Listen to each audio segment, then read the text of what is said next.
All right. What's going on, everybody? Long time no see. I'm Riley McShane, singer for Allegiant, host of the Metal Blade Live series, back in the saddle after a couple months away. Had to take some time off to record the new Allegiant record. It's pretty good. It's all right. It's an okay record, but that's neither here nor there. What is here is our guest, Mr. Frank Godla of Metal Injection. How you doing, buddy? Hey, man! I'm excited to hear this new record too. I hear it's the heaviest thing you've ever done. Big things coming soon, man.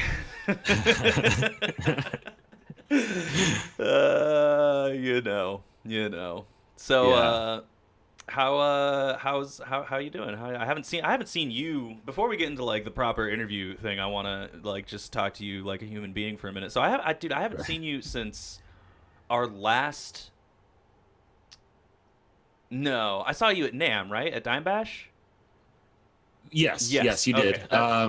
And that was kind of right before the pandemic. It was. I think right after that, I got on a plane, went to Germany, and I came back to America, and everything went to shit. Yeah. So, Oh yeah. yeah.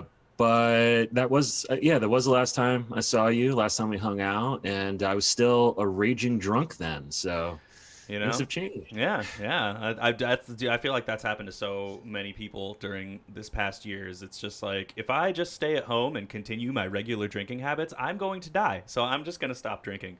Yeah, Replace drinking with any other number of vices. But I feel like a lot of people have yeah. kind of healthied up the lifestyle over this past Coffee year. or tea, Yeah, yeah, 100%. exercising, It's- meditation. I realized that I'm like really a social drinker, Yeah. and not being, around people kind of like took that aspect away. So it's like, well, it'd be really sad if I was sitting home by myself drinking, so I'm just not going to drink. And now that like, we're coming out of it, I have like, maybe like a drink or two with Dave Davidson.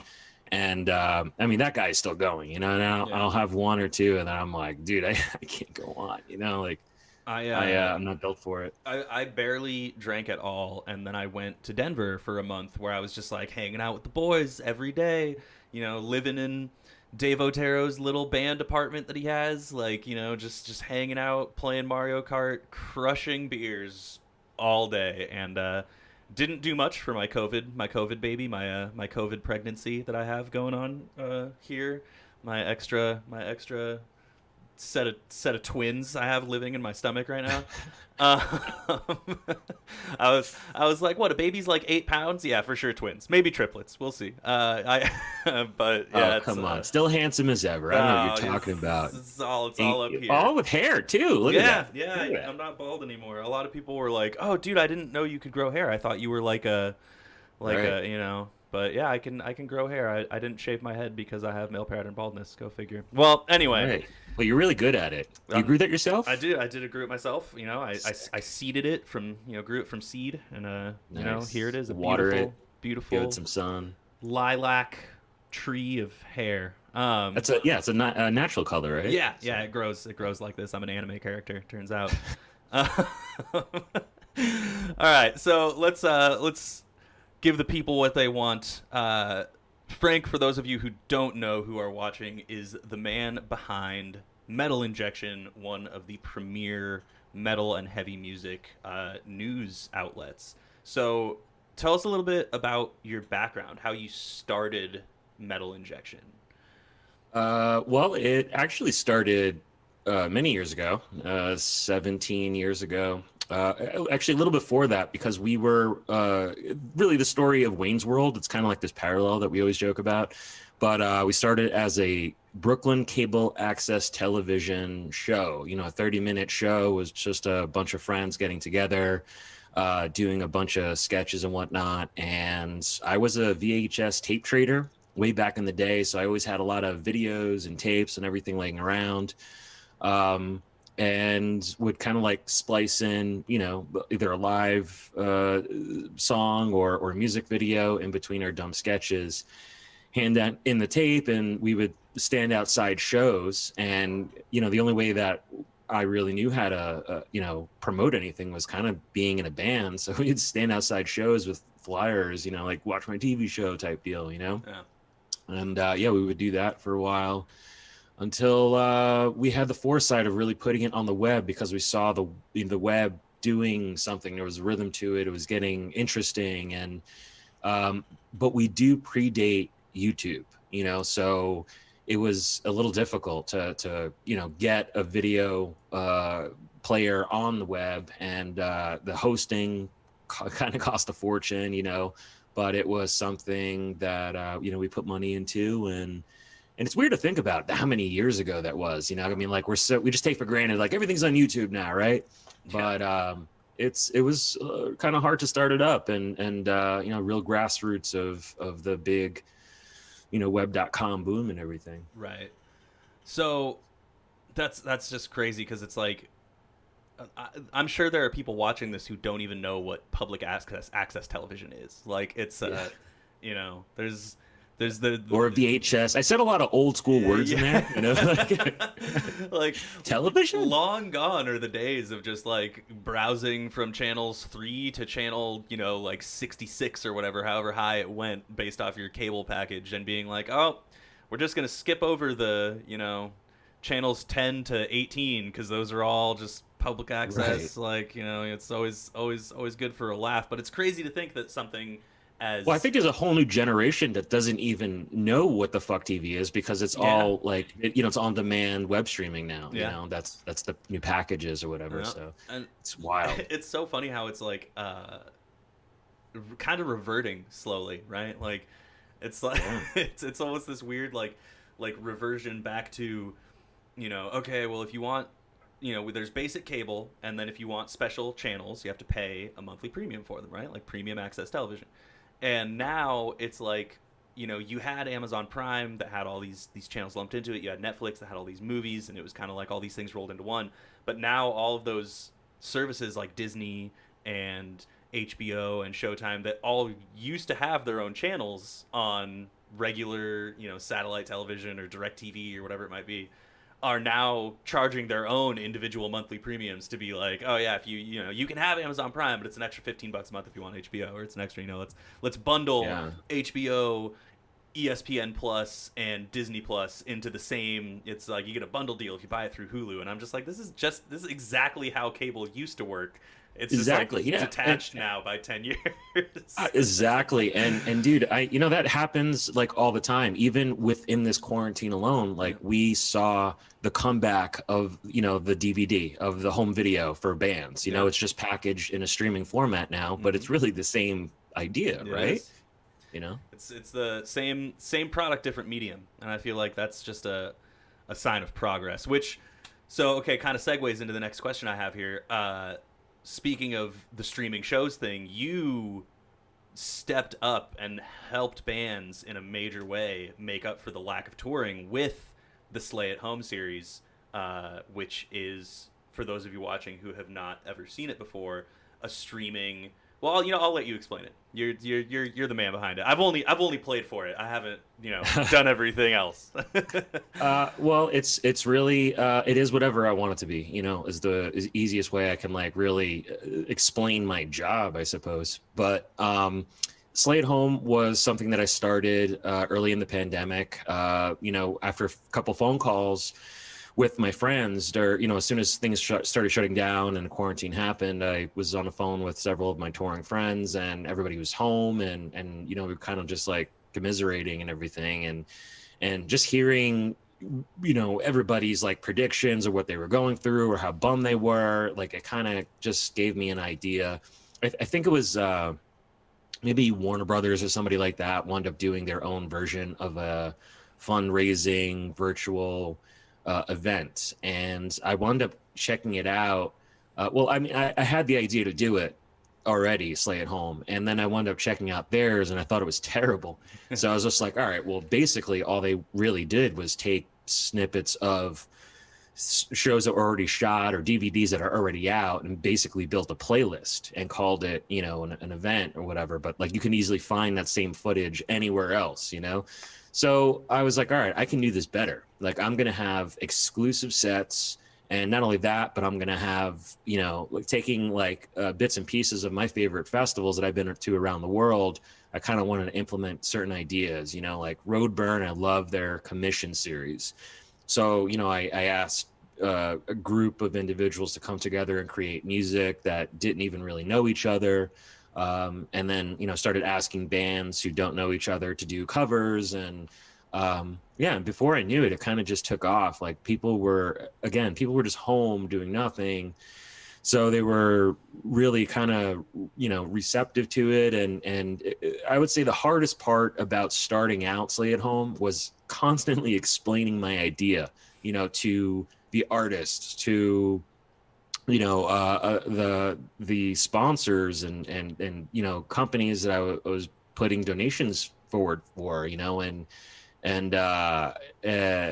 it kind of became a thing. Like I just kind of had to re-explain over and over again what it was, because there was kind of like no example, and that's always the hardest part about going first with anything, um, but Slay at Home is it turned into a monthly thing.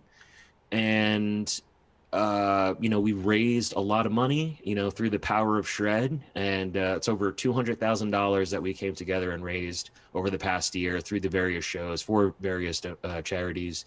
And I'm super proud of what it's done. But I always knew that there was an end date to it. I mean, Slay at Home doesn't make a whole lot of sense when nobody's home. Yeah. So as bands are now, announcing festivals and shows every week, it seems, it just felt like the right time to do this, as a big finale, big blowout, and a celebration of music, a celebration of metalheads coming together, and a thank you really to all the bands, including yours, who have been part of Slay at Home in the in the history of it. I think we really kind of came together and did something in a moment in time. Yeah, it really is a special thing, man. It's like nothing else really. It's lots of lots of bands and lots of artists and lots of people who usually work in a medium that needs a live venue uh, did stuff like this. But I think that Slay at Home really stands alone in the right that it's like it was monthly. One, that's a huge thing.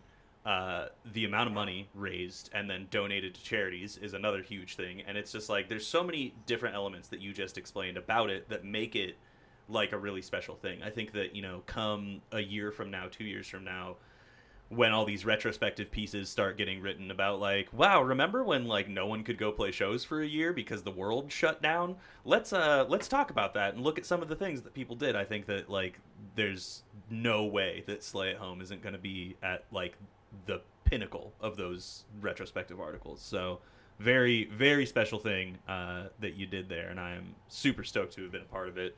In Well, a few, thank you, man. in a That few that different means a lot to capacities. me, and anything that I do, I always want to be as unique as possible. I mean, like I have a billion ideas always, but it's really about how do I, stand out with it, Yeah. and I'm really proud of what we've all done with this. I mean, every band, every artist, I can't thank them enough, honestly. For lending me their namesake, their time, for trusting me, because like. I'm just so surprised, like time and time again, I'll ask an artist to do something. And you're like, oh yeah, for you, yeah, of course. And I'm Yeah. like, okay, I mean, it's amazing to always hear. I don't want to say I always hear yes. I definitely got a lot of no's with Slay at Home. I've definitely asked a lot of artists that I wish I could have had. There's still, so many covers that I never got to that I always wanted to cover. Just never got around to it. Yeah. Well, hey, man, it's an excellent launch pad for any other kind of like streaming series you want to do. Because I mean, streaming was a thing long before this, and I feel like really got kicked into gear by the pandemic. Right? It's like everybody started streaming because they all started looking at different means to stay afloat and continue to represent their brand and do all this kind of stuff when touring was gone. And streaming is that lowest common denominator where it's just like, oh, there's this, I can go on Twitch, or I can go on YouTube, or I can go on Facebook or wherever, and watch, like present myself in a way.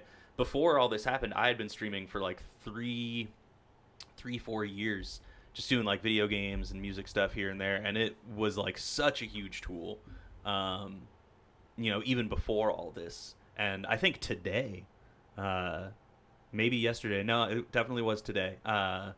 New York Times wrote an article on on Matt Hafey from Trivium and his whole streaming thing, because he's like top of the Oh mountain. yeah, Yeah, top of the mountain yeah. with streaming. But he's been doing it, just about as long as, a lot of other musicians that I know, like the past like 4 or 5 years. Yeah. He's just, has such a huge community and is like so good at building that kind of thing that his has, gotten to a level that a lot of other people haven't. But it's just crazy to look at streaming as this tool that a lot of people, I think, didn't really capitalize on before the pandemic, but now that things are kind of reopening and tours are coming back, I think that a lot of artists and brands and all this kind of stuff are going to continue to at least stream occasionally, for sure. Oh, yeah, absolutely. And we actually talk more about that in one of the panels that's part of Slay at Home coming up this weekend. Nice.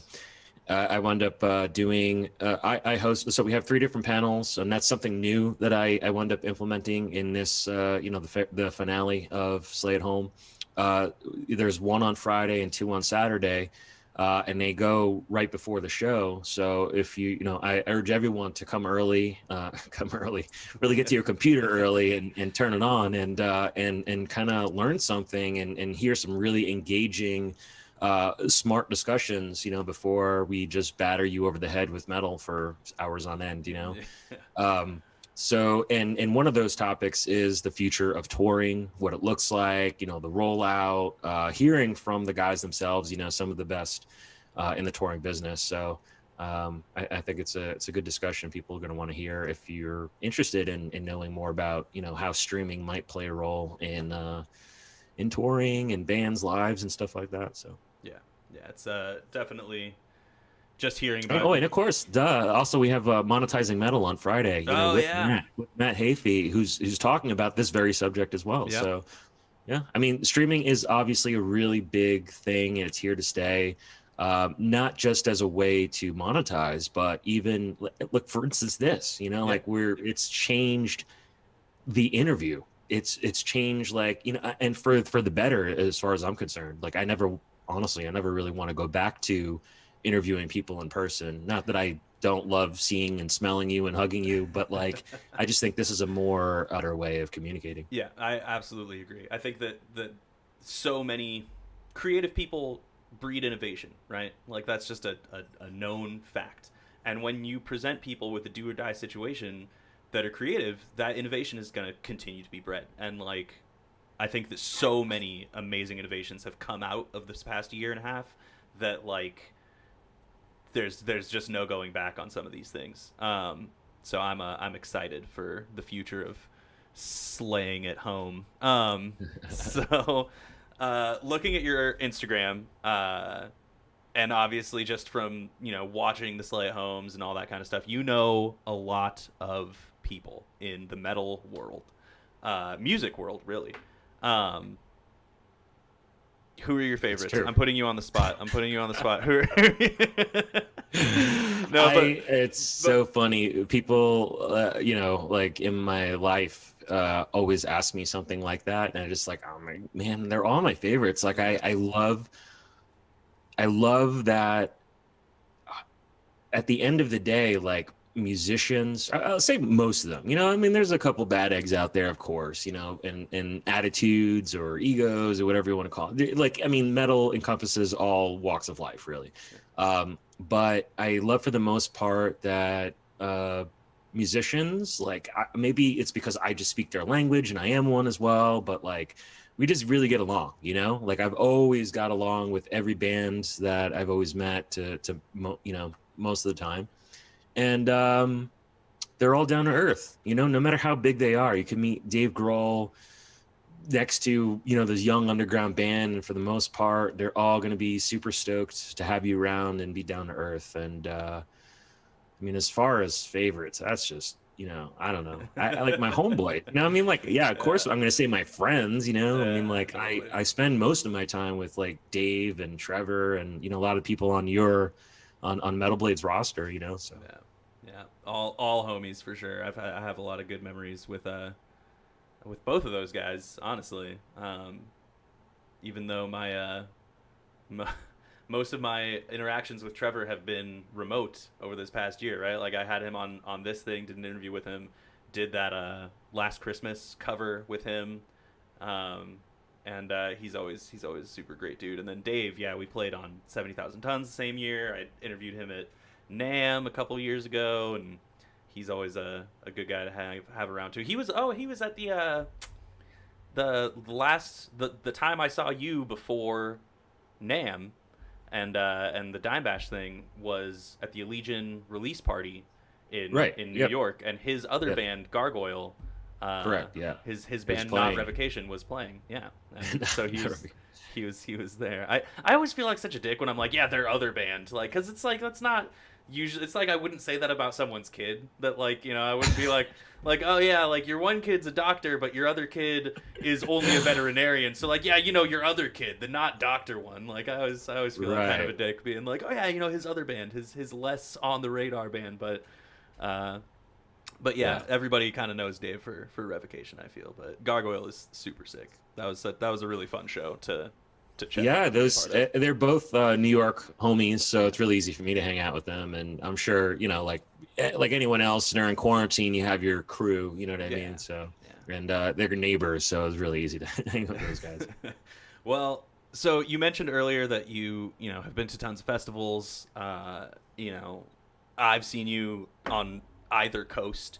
If you look at your Instagram as well, there's lots of motorcycles and traveling and all kinds of stuff. Is that like a sick perk of the job? How do you manage all this traveling, and what kind of got you into all these different means of being so many different places? Well, I will say the traveling is hugely important to me. It's kind of funny. Everyone says they love traveling. I mean, show me a person who says that they don't love traveling. It's like kind of like on everybody's fucking, I don't know, like every profile you ever see in life is like, oh, I love traveling. Yeah. I need to travel. I'll put it that way. Like it's a huge part of my life. I mean, I like to move, and when I was a kid, I grew up really poor and humble, and I would sit there, at like, between 9 and 13 years old, listening to, metal bands overseas, and I would just dream about like what does Scandinavia look like. Like I had this vision in my head listening to Emperor in 1993, or At the Gates in 1993, 1994, and Amorphis, like all these old school early 90s metal bands that I was obsessed with were all European, and to me that was just a faraway land that I would probably never get to see. And just knowing my background and what was available, like we couldn't even really leave New York for the most part. So going to different states seemed far-fetched. Going out of the country was like crazy. And so I think like as soon as I was able to, I went overseas, and I never really stopped. I kind of fell in love with the idea of like kind of just being around different cultures and learning new things, different foods, different people, learning their way of life. I really love to meet and talk to people about their lives. And it became like a deep fascination of mine, and kind of like a thing to look forward to, a thing that kept me going. You know what I mean? Like no matter what happens in life, the one thing I always have is like, oh, well, I'm still going to go to Thailand. I'm still going to go here. I'm still going to go there, and it excites me and keeps me going, and I don't know. So like, yeah, traveling is a really big thing to me. How I travel, I mean, motorcycle, boat, plane, it doesn't fucking matter to me. I am really into motorcycles. But you know what? I'm also really into planes and boats and stuff like that too. I mean, like I wound up getting like my boating license, scuba license. I was going for my pilot license a while ago. Like, I don't know. I think I just hit that like midlife crisis when I was like 33 years old and just never really stopped. You know what I mean? Yeah, yeah. Hey man, Uh, I just turned 33. I'm right there with you. I'm in full crisis mode right now. Just like, oh uh, god, I need to go play a show. I need. yeah, that's where the hair comes in, right? Yeah, that's I what grew it it is. out. I grew it out, dyed it a funky color. I'm like, look, I'm not getting older. I'm still young. I'm still hip. Hello, fellow kids. So, but But that's awesome, man. I You got a TikTok going or what? dude, of course, man, of course. Yeah, Sick. my TikTok's all about like video game history right now, though, because it's that's my other job is my video game thing that I'm doing. But I Yeah. I think that's how you stay current, you know, if you're not on TikTok or something. yeah, my wife watches probably like 8 hours of TikTok a day. Man, okay, not that much. Probably like 9 hours of TikTok a day. But I've literally never seen it. Like I don't, you know. it's good. It's Too old. It's like it's basically what Vine evolved into, and started off as that like Musical.ly thing where it was just like just dance and sing along, and then a 10 cent bought it and it turned into this huge monolith of a thing. So anyway, that's enough about TikTok. So Yeah, let's get back to traveling. Yeah, that's right. I truly love traveling. It's a big part of my life, and I never want to stop, and I won't stop until I see the entire world. Honestly, I've been to like insane amount of countries, and some of them for work. You're right. I do tend to go like whenever there's a festival, I'm gonna want to go there and be part of it. And I've been very fortunate to get invited to do a lot of cool things at festivals. But a lot of it's also just, like literally picking a spot on the map and be like, yeah, I want to go there. Yeah. You know, I mean, I fucking want to go to the Sahara Desert and ride some camels through the fucking desert. And, yeah, I want to do that. And, I don't know, go see some underwater museums and you name it, man. Dude, that's sick. I mean, obviously travel is a huge part of my huge perk of my job, of the passion for music. The thing I get the most from people is it's like, oh my god, you were in city X in country Y, what was the Z like? And I'm just like, I don't know. I was 2 blocks away from the venue at the farthest the entire time I was there. You don't get a lot of chance to actually experience the places that you go when you're when you're it's touring. cool though. You're right, and I've toured Europe and many places before with my band, and I will say I kind of use it as a sampler. Yeah. So it's like, oh well, I would love to come back here and really spend time here, and so I thought it was like touring is kind of a cool way as a sampler for like what you want to go back and do. It's like when you get those flights of beers. It's like I get a flight of different European locale, and I totally feel the same way, man. I'm like I love everything I experienced in Milan and like Porto and Portugal and Barcelona and certain parts of Scandinavia. Like Norway was absolutely beautiful. There's tons of places that I would love to go back in a non-official capacity to just like actually absorb and be a part of. But well, I'm very lucky where I get to do something called what I call a workation. Yeah. So it's like I'll work like 2 or 3 days, but then I'll extend my stay another whatever amount of days. Sometimes 3, 4 or 5, and get to know the area while I'm there. Because I'm already there. Took the time to fly out there. I might as well kind of like experience it. And to me, experience in general is just like what life is about. Absolutely. Absolutely. That's it's kind of defines you as a person, right? The more you experience, the more you learn, the more you can choose the way that you want to be as a person. I think that ties into your life. Yeah, and I think that ties into your last question of like, how do I know so many people? I mean, I've been doing this for fucking 17 years, and I've like experienced a lot. I just like go out there and meet a lot of people and talk to people, and before you know it, you talk to this person introduces you to the next person, and kind of just get to know a lot of people and do a lot of things. And I'm very, very fortunate and lucky, to have the life that I do. Absolutely, man. I have to remind myself that sometimes, Yeah. like I don't actively sit there and think about my life ever. I'm just like, what's wrong with, like, I'm like anybody else, like, oh, what's wrong with me? Why can't I, Yeah. But yeah, sometimes you have to kind of like sit back and remind yourself that things are much better than you think they are sometimes. 100%. Grass is always greener, but the grass over here is still pretty nice. So you mentioned you play in a band. You've toured with, you've toured with your band. I played a little Slay at Home track with your band. So you have the Night Soil, you have Mika's Murder. This kind of, I also want to tie it into another question that I have, because you've mentioned, you grew up in New York.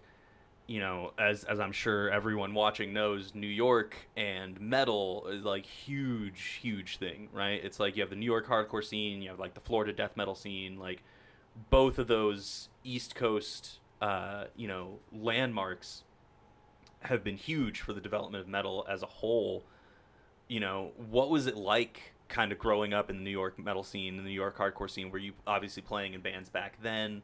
What have you kind of noticed that's changed, as well as like what stayed the same versus now versus then in the New York kind of metal and hardcore and just music scene in general? Well, I think there's maybe a couple things come to mind right away. I think first of all, maybe there's a lot less attention on it. Growing up, in the early 90s or just 90s in general, like, I mean, there was definitely a lot of eyes on what New York was doing, So with not only with the hardcore scene, which to be honest with you, I'm not really a fan of, Yeah. like people really make a big deal about the New York hardcore scene. I never honestly really was part of it or I was always more like Candiria was like my one band that might have had one foot in the hardcore scene, but they really were just a fusion band that started as a death metal band. And and other than that, of course, like Typo Negative and Life of Agony and bands like that were really the hometown heroes, and Typo Negative especially, because they're still one of my favorite bands in the world. And that meant that like all eyes were on New York, because that band made it, and they were the first band to go gold on Roadrunner Records and made a really big impact. And growing up in that scene was really interesting and exciting, because that's a band, for instance, that one band, Type of Negative, was a band that I wound up seeing, play small venues and then blow up to really big heights, and same thing with Life of Agony and Biohazard and stuff like that. So it was exciting as a kid to see like bands start out and then blow up, and it's like it kind of made it seem like anything's possible, and I think that's kind of an important thing or important notion, like for any young person getting into anything, is that anything is possible in their field if they apply themselves to it, and push. Nowadays it's a little it's a little different. I mean, when's the last time you heard of like a really big band come out of New York, So now it's not so much hardcore, but there's a lot of like blackened crust, blackened everything really, like, and the black metal is like a really big scene in New York, but there's always like slants on it, so like blackened thrash, blackened crust, blackened this, Right. And it's awesome, but it's small, so they're not bands that are maybe touring internationally or even nationally, but there's a lot of great ones. I feel like a lot of deathcore bands, not to cut you off, but a lot of deathcore bands have kind of adopted the like blackened thing, and there's a lot of sick ones from like not necessarily New York, but that East Coast kind of northeast pocket that have done the like taken that New York blackened influence and like injected it into just like East Coast deathcore and come up with some pretty sick results. But anyway, I love that. I think that's the most fascinating thing about our genre. It's how incestual it kind of is. Like you just take this and you take this and you blend it together and boom, you got a new sound, and it's exciting. And then you have like 15 more bands that jump on that and do it until it gets old, and then somebody else has to figure it out. But it's forever changing, man. And that's the great thing about metal. Yeah, it's always growing, always growing. Well, that's so speaking of, we were kind of getting into certain trends that are growing, talking about how there's blackened everything now. Other than that, what are some trends? As someone who has their finger on the pulse of like what's going on with metal, more so than just about anyone. What are kind of the trends that you're seeing now? Are like do you have any favorite bands from places that are maybe a little bit less known for metal? Like, I know Eastern Asia has like a huge metal scene, but not a lot of bands that really come out of there. And when they do, it's like kind of a big deal. Where do you see, I guess, the future of metal going based off of your kind of insider knowledge of like what trends are popping off right now? You know, where are some of these newer bands coming from? Like, where do you think things are going? That's such an interesting question because I think anyone who pretends to have an answer for that is full of shit. Yeah. You know, like that. I mean, and that's the truth. It's like I'd like to tell you that I have my finger on it, but no one really does. You know what I mean? It's like this is the world of the internet. You know, the world of streaming here, and there is no answer, to be honest with you. You know, I mean, it's everywhere and nowhere at the same time. You know, because most bands today, you're not even hailing from one city. You know, you have like, you know, 5 members and 3 of them live in different cities. I And know how that goes. yeah, exactly. And you know, some of even the greatest newer bands are kind of adopting that too, because they're getting smart and being like, well, we're not, controlled by the idea that we have to have all our members in one city. And maybe that's for the best because it's making some really interesting art. Yeah. But no, I don't. The only trend I really still see is really like metal going both ways. It's getting simultaneously, you know, crazier and heavier and more adaptive, and then at the same time, it's also getting more accessible and commercial. You know what I mean? And it's kind of, you know, like. I'm trying to think right now. I'm totally blanking. But like, yeah, there's a ton of new bands, you know, even like Tetrarch or something like that, where it's going back to like new metal. Like we've kind of heard this sound before, you know, of like commercialized new metal, and now they're bringing stuff like that back. There's pop metal bands that are doing better than ever. And then simultaneously you have bands like Igor, who I fucking adore. You know, Gautier Issery is a genius, and I think he is light years ahead of music. You know, I mean, like that's a band that is such a divider. You know, I mean, like you either love it or hate it, and several people I've showed it to many years ago hated it, and now they're finally getting into it, coming around. Right. And it always takes somebody like that to, you know, to shake it up. Yeah. And so yeah, I think and of course the whole blackened atmosphere is still a thing. Yeah. You know, I mean, it's like throw blackened on literally anything, and it's gonna be interesting, right? makes it spooky. Captures that vibe. That's I think that's a thing that a lot of metal bands have been really kind of going for lately, and that's why you end up with this, you know, blackened everything, you know, seared blackened ahi tuna of metal.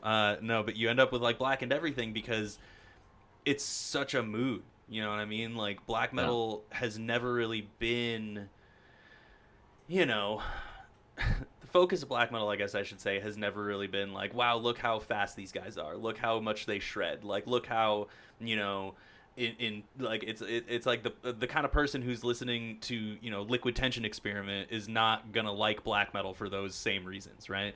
Yeah.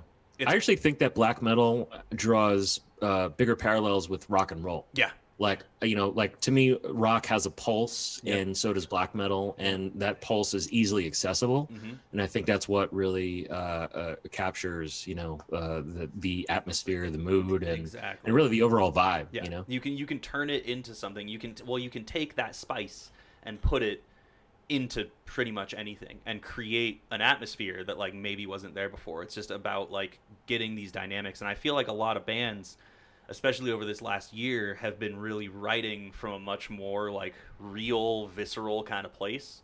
And with that kind of naturally comes just this like darker, atmospheric, moodier kind of style of music. So I feel like that has a huge impact on why there's so many, you know, blackened styles of metal being you know, released and coming out as things. And all the best, it's not all from Norway. You know, like, I mean, Der Veganer Freiheit, that band is so good.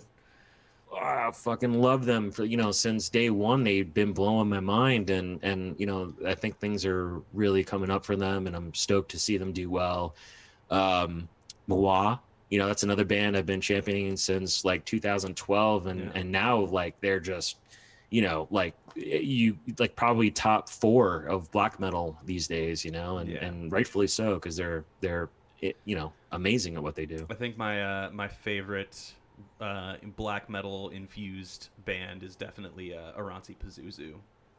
I'm actually wearing one of their shirts in our little promo image now that I think about it. But yeah, Aransi Pazuzu, so sick. They're like psychedelic rock black metal. Yeah. It's so good. And they're another one of those bands who's like they mix it up with every record, but it still manages to just be so captivating every time. And yeah, it's exciting to see it going, the genre going in that direction. You know, kind of further away from its roots, which are controversial to say the least. But in any case, And that's a band that really kind of like blew up, I think, honestly, through Roadburn. You yeah, know, like Roadburn, they wound up playing there, and it kind of like caught everyone's attention, and that really brings me back to Slay at Home. That's kind of like the vibe that I wanted to bring is a discovery tool. You know, like I think that one of the most important things about any festival is like discovery and you know finding that new band that you're falling in love with, and you know curating this has been amazing for that. You know, like to kind of push that idea forward, like, oh, these are bands that I think are sick, and I want people to, you know, to check out. yeah, yeah, absolutely. Well, speaking of, are there any bands that come to the No, come to mind that just no, no bands? there's no bands. None of them. Are there any bands? No, End no of bands question. at all. End of That's question. the All right, craziest well, thing about this interview festival is no interview band. over. We're done. See ya. No. No, yes, there's Any? a lot of bands. I mean, bands people should check out. Is that your question? Yes, yes. Any Okay. lesser known bands, like talking about the discovery process and all this kind of stuff, and whether you've discovered them through your connections to Slay at Home, and all that kind of stuff, or not. Just any, are there any lesser known bands that you think are worth plugging, that are doing cool things right now? My answer always, the first to that question, is going to be Oh Brother. I love Oh Brother so much. I think they should be a massive, massive band playing fucking stadiums, you know. But since their very first record, I fell in love, and everything that they've put out has consistently been, I don't know, one of the best records that I've heard, you know. Yeah. So I would. It's not metal though, you know. That's the thing. It's just like, to me, like how I put it is, it's like, what if Cliff Burton joined Radiohead? You know, Sick. like that's Oh Brother to me, Yeah. you know. And so it does have metal aspect to it, but it's not. They're not really a metal band. But definitely, if you're open minded or into Radiohead, then please check out Oh Brother. They're fucking amazing. Other than that, I mean, I love sad shit, man. Like, so A. Williams has been a big one for me. You know, she's a brilliant singer-songwriter, just singing dreadful songs that make you want to cry and curl up and die, and I love that. My favorite. What else? I mean, we talked about Der Vegainer. Everybody should know that. There's a band out of New York called Johnny Booth. They're coming up on the next Lay at Home, and they were also part of the first one. And they kick ass. Like, I love those dudes and want to put them on tour and shit like that. But I don't have a tour, so put them on Lay at Home. Good enough. What else? Adele Judas. That's another singer-songwriter. He's kind of like the gothic Chris Isaac, and yeah, Charlie heads up that band. He's a brilliant singer-songwriter. So Del Judas, Fusco, out of Spain. They sing in Catalan. Yeah, Catalan. I'm saying it. Yeah. Catalan. Yeah. So I mean, it's a very unique language, and like it's all about the romance of Spain, and they're very poetic and patriotic about it, and love those dudes and the bands. The guys in the band as well as the band itself. Check that out. Trying to think what else is coming up. That's Fusco's also on the next Lay at Home, as well as Del Judas. And I see I'm cheating here because I'm telling you about bands that are coming up. This is where I'm editing right now. Yeah. Like the show isn't actually done, so I'm like in the middle of getting it together, and so I'm thinking about all the bands that I just saw like 10 minutes ago. Hey man, that works though, because these are all mostly bands that I have never heard of. So I'm excited to look some stuff up. I want to add, if you are into that, like, Cliff Burton meets Radiohead thing, there's a band called Post Animal, whose last record I think you should definitely check out. And then if you're into, which one was it? You basically described Perfume Genius, but in a slightly different way. I think with with the Johnny Booth commentary that you made about them. It Okay. was like such a perfect description. And Perfume Genius is big. There, you know, he's in a position of prominence right now, in the more like alt pop kind of art music scene, but still amazing. And you should definitely check out Post Animal. Well, you Perfume should, Genius. dude. Like always, feel free to text me some tracks and shit. I Oh. fucking love discovering new stuff. I mean, if that's not apparent, you know. What I mean? Yeah, dude, I'm super down. I'll definitely shoot you an email that has some cool shit in there. Well, I've kept you for almost an hour. I don't want to keep you too much longer. Just before we Yeah, go, I gotta do you get back have, to work. Yeah, right. You got editing to do. Do you have anything planned for the future other than the immediate future of editing? You know, Oh, anything we should be looking out for? Anything that you want to plug right now?